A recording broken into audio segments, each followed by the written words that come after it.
Hey you guys, it's Peter and welcome to my channel Peterisms, where I tell stories of my life and just little things that I've learned as I've grown into the person that I am today.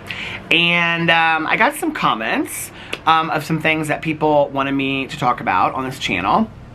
And I've been keeping a list of them and things like that. So those videos will be coming. Tomorrow we have tons of stuff to do.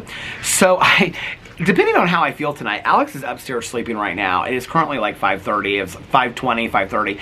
And I just went upstairs and he had turned on the fan and little Boo Radley is relaxing and sleeping in my new blanket that I got him from Costco. If you have Costco and you have pets, these blankets in the blanket aisle, not the dog aisle, that are $7.50. They're like blue and white and pink and white and things like that. I got it because Caroline's dog loves it. And we had found it for her new dog last week, or 2 weeks ago. No, it was last week. So I got one for Boo Radley, and he is obsessed with it. It's so soft and cuddly, and he loves to lay in it. So anyway, just a little FYI, if you have a Costco membership and you have pets and things like that, he loves it.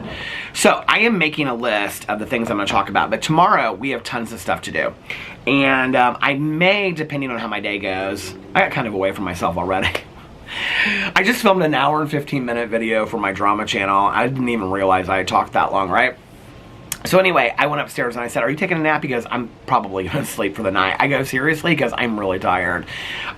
So he got up today and he had a meeting and then he had work that he was doing and stuff like that. So he may sleep through the night. We have a long day tomorrow. We have a friend's baby sprinkle. It's like a couple sprinkle that we're going to. And then he's got some stuff he's got to run do and I have to go with him.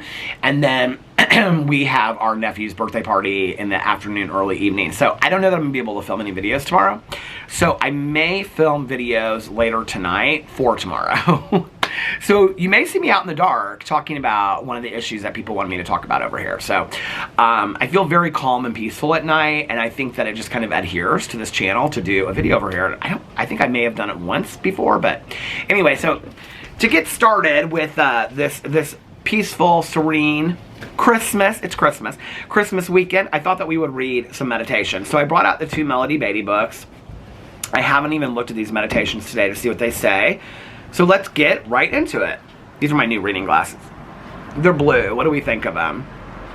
I don't know if they're my favorites, but I have to say they're super, super comfortable. Hold on. And they're dirty. So I need to clean them off a little bit. Hold on. Let's get to this.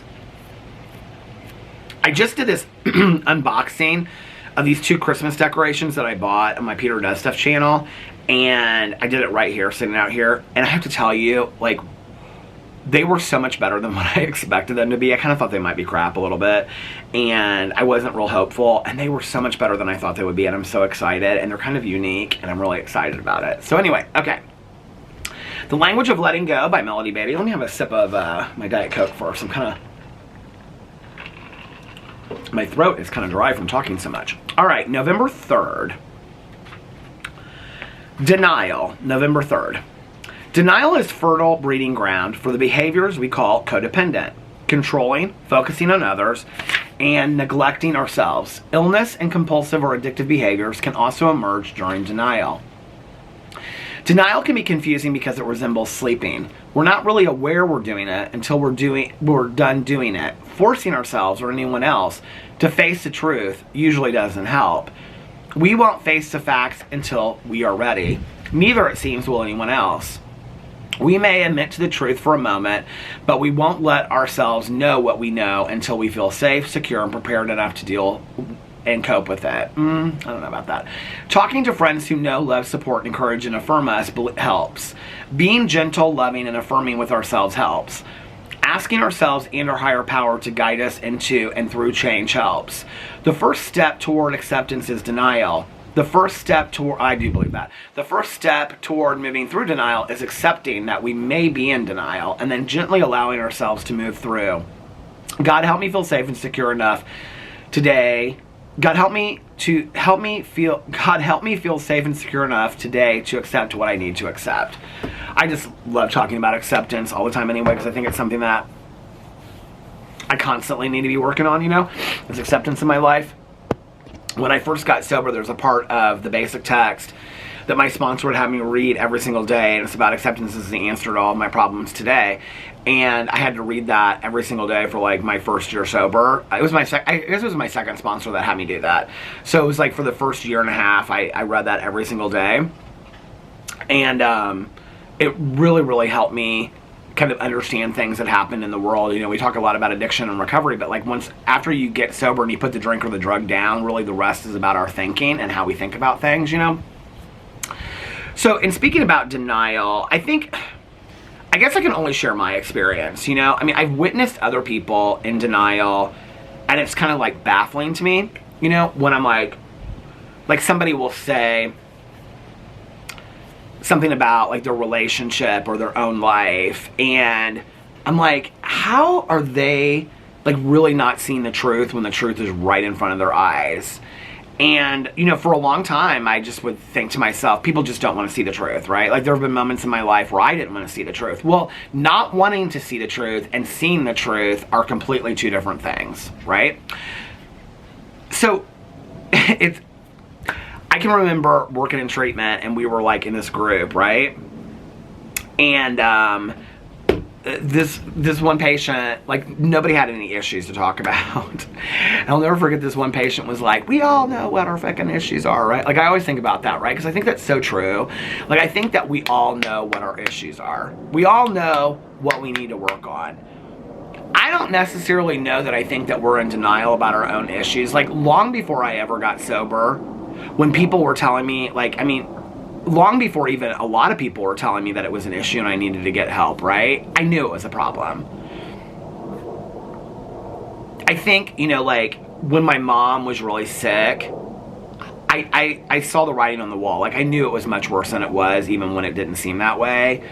I've been in relationships before where I wanted it to work so badly that I was in denial that, you know, this is why it's important for me to continue, and my husband to continue with marriage counseling today, to have a third party to kind of keep us in check. Because I think there were so many relationships that I've been in, my past two relationships definitely, where I thought, I know things aren't good, but I want to keep up appearances like they are. And I want to just believe that at any expense that we can just love each other past this. But I don't even know that at times I was really even in love with those people anymore. I loved them, you know, as people, but I don't know that I was in love with them. I think those two things are completely different.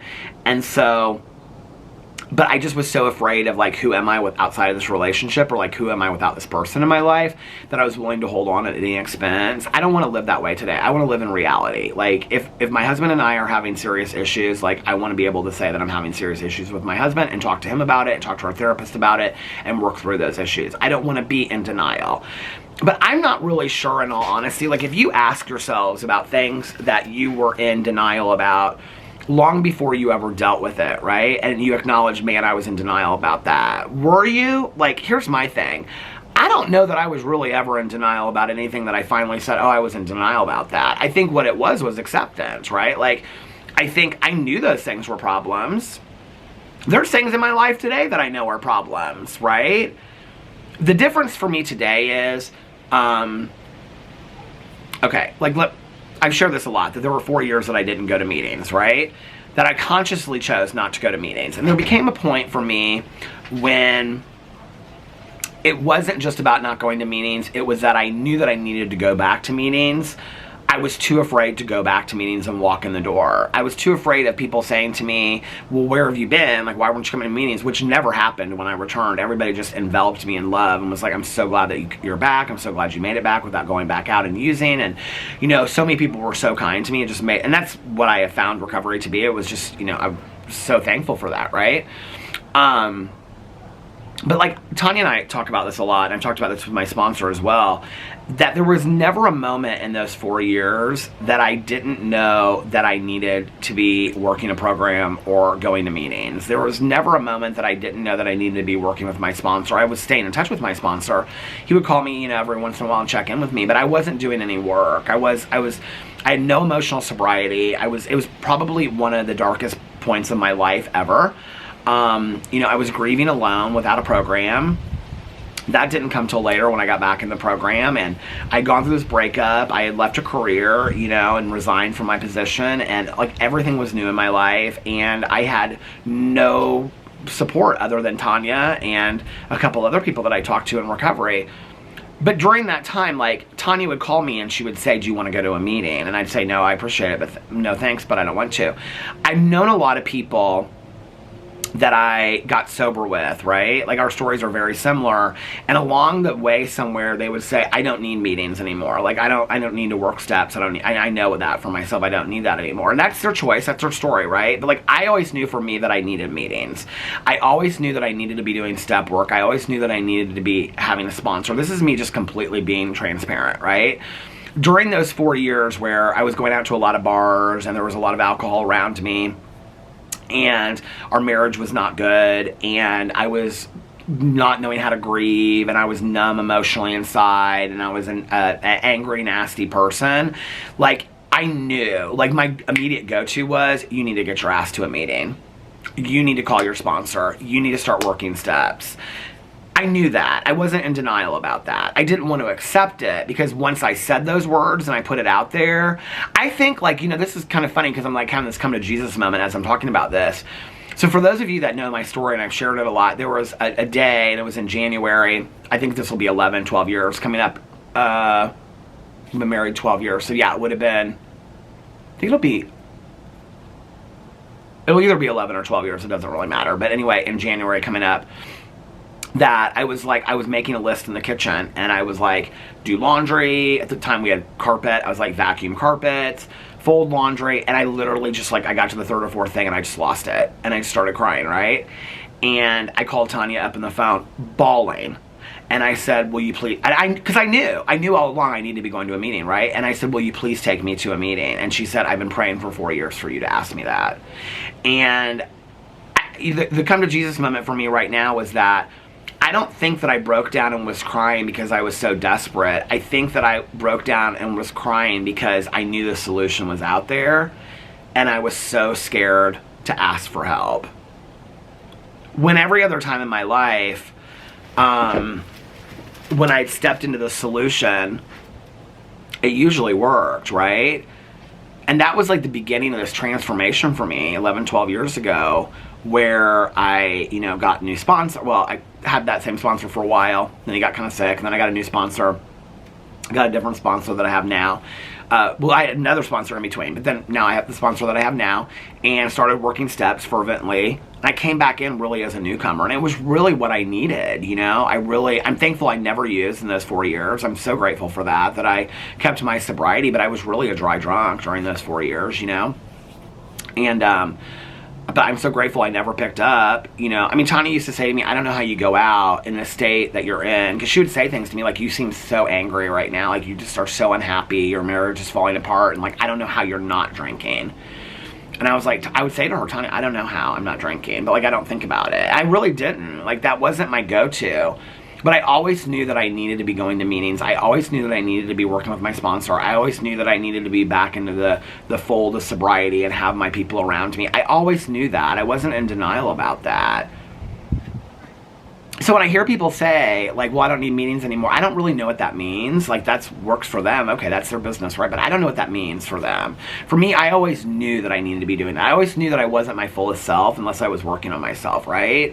So there's been a lot of things in my life that I think I appeared to be in denial over, but I wasn't really in denial over, because at the end of the day, like, I knew what my issues were, or like, you know, that, like that person said, I knew what my stuff was I needed to work on. I think most of us do.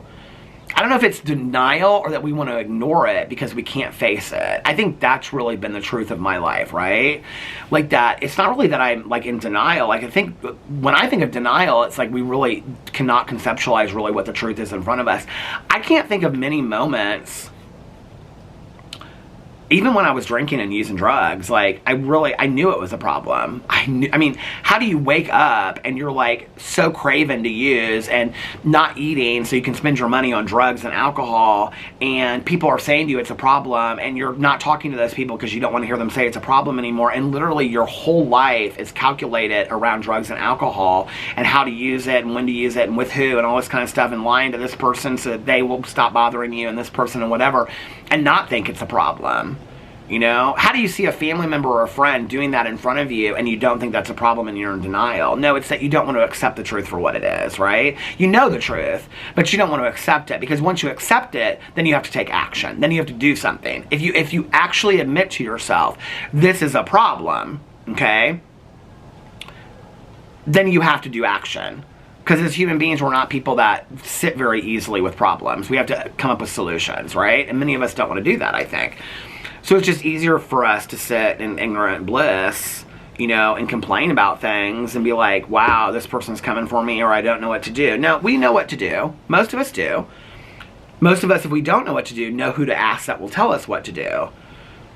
It's that we don't want to take the action. For any of you out there right now that are going through struggles silently, like, this is the truth, right? Like, for any of you out there that are going through relationship issues or whatever your issue is in your life, like, you know, right, that what you need to do, or you know who to ask for support, or you know that there's therapists out there that you can go see that will help you and guide you along the way. You probably don't want to do it because you don't want to hear those answers, because that means you're going to have to take action over it. I've been there. I so relate to that, right? I've been to the point where I didn't want to go to doctors for years and years and years. This is why it's so important for me to go to doctors today. I didn't want to go to doctors for years and years and years because I didn't want to hear what they were going to tell me. You know, like, oh, like, your heart's in trouble, or, you know, like, I didn't want to hear one more doctor tell me how overweight I was. You know what I mean? Like, now I'm willing to hear the truth and accept it and realize that there are things I need to do about that. Any of those things. I can hear the truth and live in the truth and still say, but I don't want to make that decision today. I can do that. That's not living in denial, right? Maybe I'm not ready to make those changes today, but I can be honest about that and say, I'm not ready to make that change today. I know it's a problem, you know, but I'm not really, is my neighbor outside? No. But I'm not really ready to make that change today. And that's okay. That we all have the right to do that. So I'm not really sure that I really believe in this idea of denial. I don't know. Like, for me, it's just like, are you really in denial? Or is it you really don't want to take any action for this issue that you have such issue with? And then people are saying, you're like, I didn't even realize it. I don't know. I think most of us really do. I think we call it gut instinct. But I think the truth is that most of us, I mean, I have to feel like there's at least one person out there that's nodding and being like, yep, that's me. Like, I know what my issues are and I just don't want to deal with them, right? So it's not really that we're in denial. I think it's just we don't really want to do anything about it. And that's okay. Like, it's your life. You have a right to that, right? It's hard to work on these issues and work through them. It's not easy. It's hard, you know? So anyway, let me know what you think about that in the comment section below. That was a good meditation. I like that. Anyway, I love you guys, and I will see you in my next video. Bye.